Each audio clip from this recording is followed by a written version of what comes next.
Welcome back, everyone. Michael here with Offshore Citizen. One of our viewers, David, asked me to do a comparison of Montenegro and Portugal for crypto traders, digital nomads, freelancers, all these types of people. So we're going to talk today about if you're in one of these categories, how do these two places compare? Where should you be? Why should you be there? Who's one better for versus the other?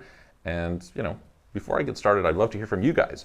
If you have been to Portugal or Montenegro, tell us in the comments what you think, what you like, what you dislike, what your preferences are, and yeah, we're gonna dive in.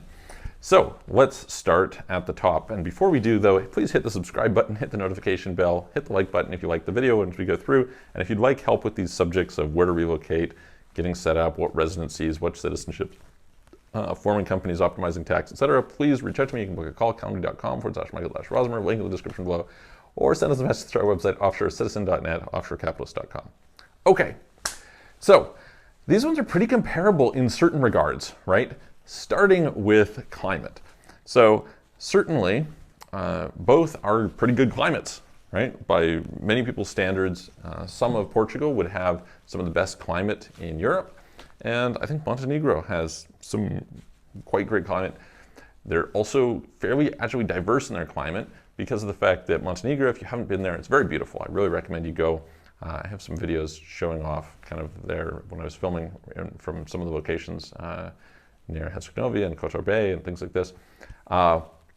It's where the sea meets the mountains. And because the sea meets the mountains, you've got this big flow of or this big rise in altitude, which obviously has an impact on temperatures. So if you're on the seaside, it never gets really cold, right? You won't get snow in the winter on the seaside. If you wanted to be there all year round, yeah, it rains a lot, right? It's a rainy environment, and it can get quite hot in the summer, certainly 40 degrees, something like that. But on the flip side, it's not going to get really cold during the winter. It's very beautiful, very beautiful.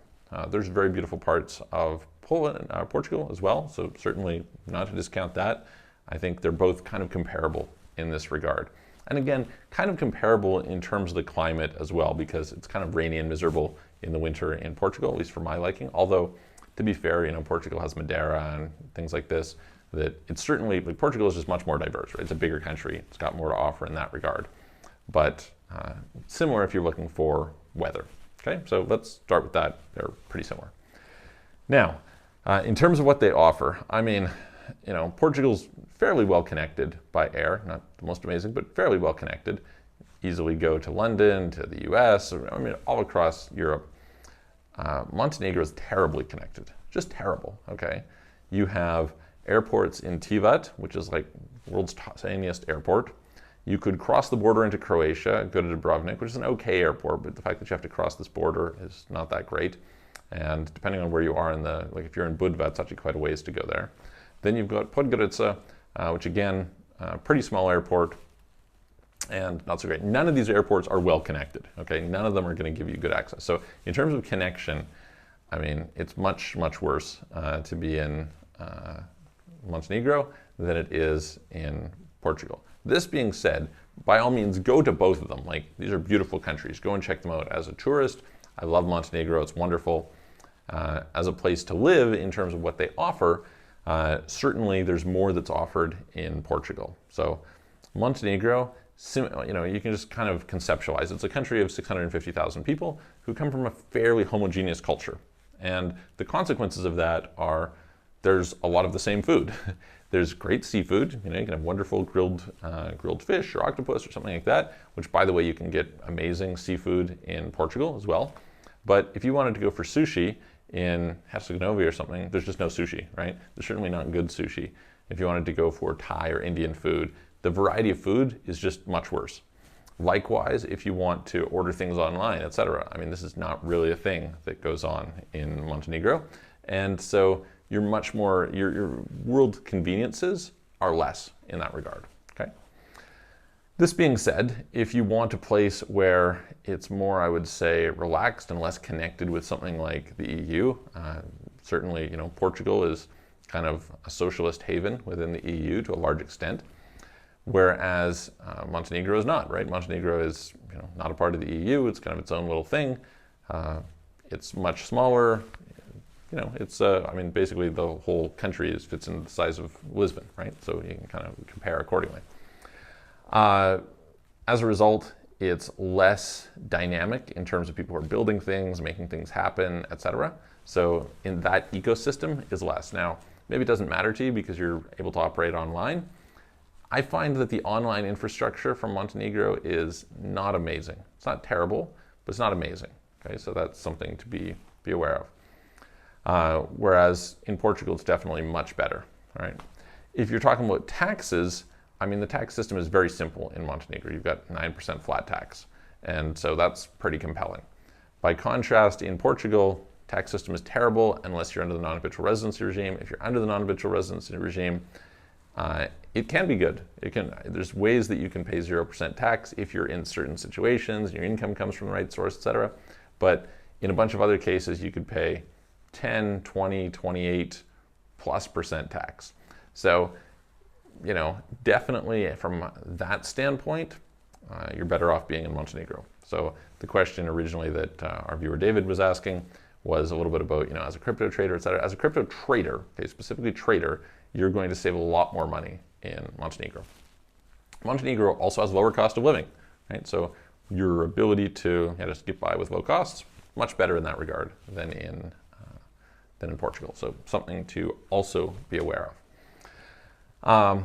What else? In terms of kind of infrastructure offerings, if you wanted healthcare, if you wanted, other things like that, right? Roads and access, etc.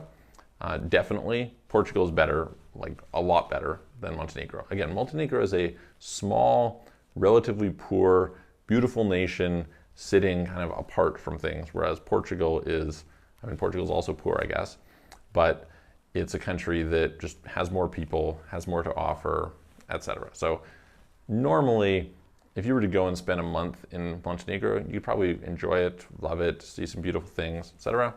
Would I want to spend, 10 months a year in Montenegro? Personally, no, unless maybe I was going there to do some writing. Right? I want to relax, I want to, enjoy the beautiful nature, I'm going to write each day, I'm going to go for walks, etc. Generally speaking, most parts of Montenegro are not that convenient unless you're driving, okay? And the roads tend to be quite narrow. They tend to be, depending on how far you're going, not so fantastic. Versus if you're in Portugal, at least in certain areas, I would often caution the person is probably better off having a car anyway. But that being said, it's a little bit more accessible in Portugal, I would say. What else do we have to say about these two places? If I think about the quality of English, I don't find that English is bad in Montenegro, at least on the seaside. It's much worse if you're in the mountains or something. And this is partially a function of the fact that it's a very touristy area. You get lots of cruise ships coming through, etc. But overall, I would say it's much better English in Portugal than you're going to get in Montenegro. Again, just kind of balancing it out. So usually, if you were doing a short-term vacation, I think that, Montenegro can be wonderful, right? Wonderful place to go. If you were going to spend, a small period of the year there each year, maybe have a property on the coast, wonderful. Montenegro could be great. If you're going to find some place where you're just going to hole up, enjoy the scenery, trade, and want to optimize your taxes, again, Montenegro is probably better. If you're, on the other hand, somebody who is wanting to live a more dynamic lifestyle, you're wanting to spend a lot of time there and immerse yourself long term, you're probably going to prefer Portugal. It's just more to offer, right? There's more likelihood that the type of people that you are interested in are going to be there to connect with. Nothing against Montenegro, wonderful people in Montenegro, but you have a smaller population base, so you just get less of those ecosystems building. So those kind of things should give you some context. There is, during the summer, actually fairly good partying, social activity. They're quite active in Montenegro. It's kind of part of their culture. Lots of cafes, lots of going out, lots of this sort of thing. And so that's nice. I guess the one thing that I could also mention is, in terms of the beaches, Montenegro has like the water is really, really beautiful in the Adriatic, and it's nice, and you can go out every day and enjoy that.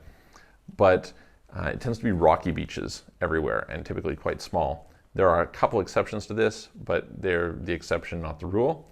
Whereas you have kind of the opposite scenario in Portugal. In Portugal, you've got arguably some better beaches, but the water is, not so good. Unless you're surfing, in which case, it's great in Portugal. So that is a bit of a contrast between Portugal and Montenegro. If you have questions, please put them in the comments below. If you have thoughts, please share them in the comments below. I'd love to hear it. And please hit the subscribe button, hit the notification bell. If you'd like help, again, reach out to me. Follow me on Twitter as well. And I'm going to look forward to seeing you guys on the next video.